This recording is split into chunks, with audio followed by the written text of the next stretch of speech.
Welcome to Beating Cancer Daily. Beating stage 4 cancer for 30 years still takes my breath away every time I say it. I'm Saranne, founder of the Comedy Cures Foundation, and I hope you'll join me for just a few minutes daily for the next 365 days so we may laugh, learn, maybe cry a little as we live our best days beating cancer daily together. I remember when I had really aggressive cancer, somebody said to me, "Would you prefer to be happy, smart, or rich?" Now, you have to remember they told me to get my affairs in order and that I wasn't going to live more than 5 years. So be prepared. There was nothing more they can do. So that's a very different question than if you think you have decades of life in front of you. What would you pick? Happy, smart, or rich? Whether you're diagnosed with cancer, you're on treatment, you've just survived it, what's your perspective? And do you think it would change wherever you are in this cancer process? And then they said to me, what about your child? Would you rather have a child that's happy, smart, or rich? Because I did have a child. I was a single mom with full custody. What did I want for my child? Because they actually told me to start thinking about my legacy with my daughter and how she was going to be raised and who was going to raise her. So this question came because a person had listened to a radio talk show host and writer named Dennis Prager. Now, I didn't hear the show, but they had heard this show and they had asked me what I thought I would want to be and what I wanted for my daughter. Well, my answer at the time was happy. And it's interesting because they said, that's what this talk show host had said, because the world doesn't need another rich person or another smart person, but the world actually needs more happy people.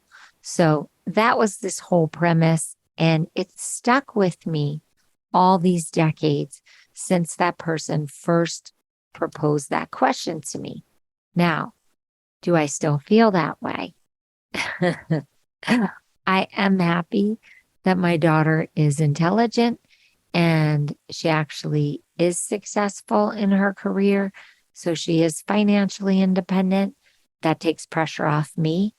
But at the end of the day, if my daughter is not content, even happy, I'm sad. I feel the pain of her pain. So happy, we could play semantics about the word. Content, what does happy mean? Satisfied. I think we don't have to get that specific. I think we all understand where I'm going with this. It's just funny how a lot of people that I help through my work at the Comedy Cures Foundation and also through this Beating Cancer Daily podcast are very sick. And we always talk about what their values were and what their values are now.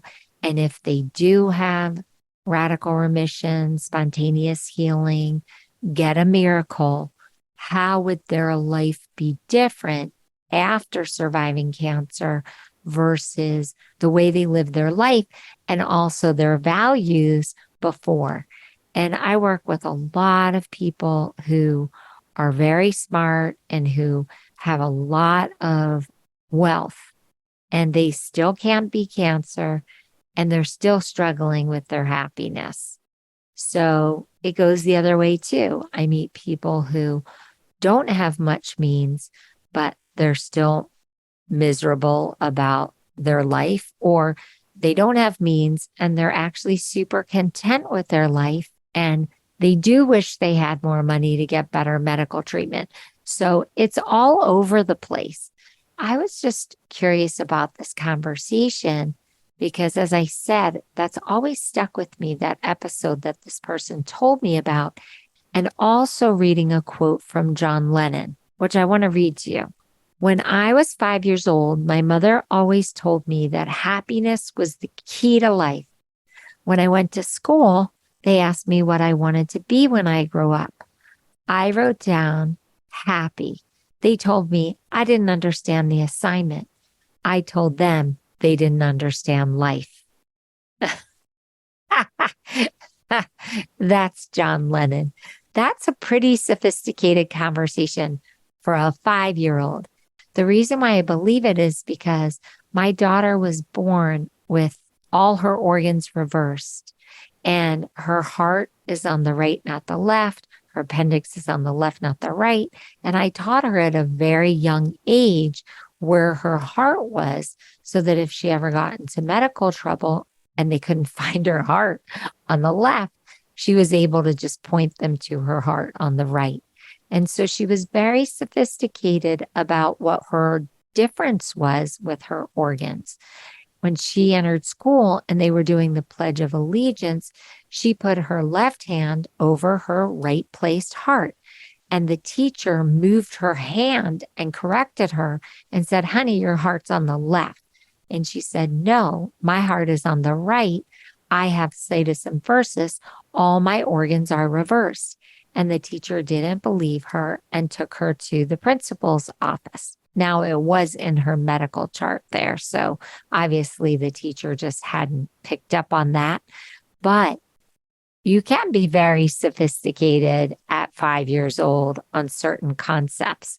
So the John Lennon quote actually really mirrored what this talk show host was talking about and what my friend shared with me.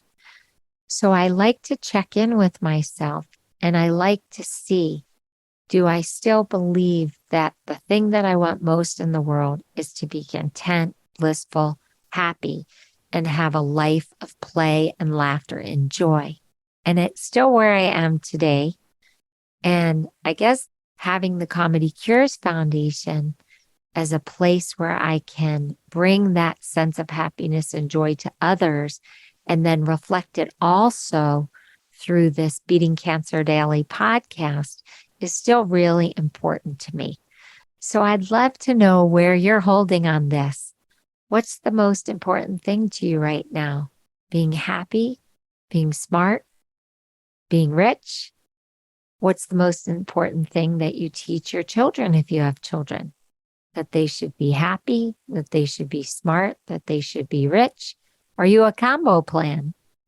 Go to the Comedy Cures Foundation website. You know I love when you tell me.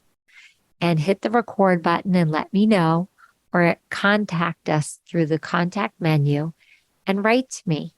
So I hope that you find joy in these recordings. I hope you have a blessed day, whichever one you choose is your goal today. And I'll see you tomorrow. I hope you guys know this, but Beating Cancer Daily is a listener and donor-supported podcast and community. So if you have some extra change, I'd love you to go to comedycures.org and make a donation today of whatever level is comfortable for you. And it will be tax deductible to the extent allowed by law, because Comedy Cures is a nonprofit 501c3 organization founded from my chemo chair, April 1999, and we've been going strong ever since. So please consider making a donation today and help our community and this podcast thrive. Thanks so much. See you tomorrow. Guess what time it is? It's time for me to read the disclaimer. Beating Cancer Daily and the membership circle are not in lieu of medical advice or treatment. They are for entertainment purposes only. Please consult your healthcare team to review your best strategy. Thanks for listening.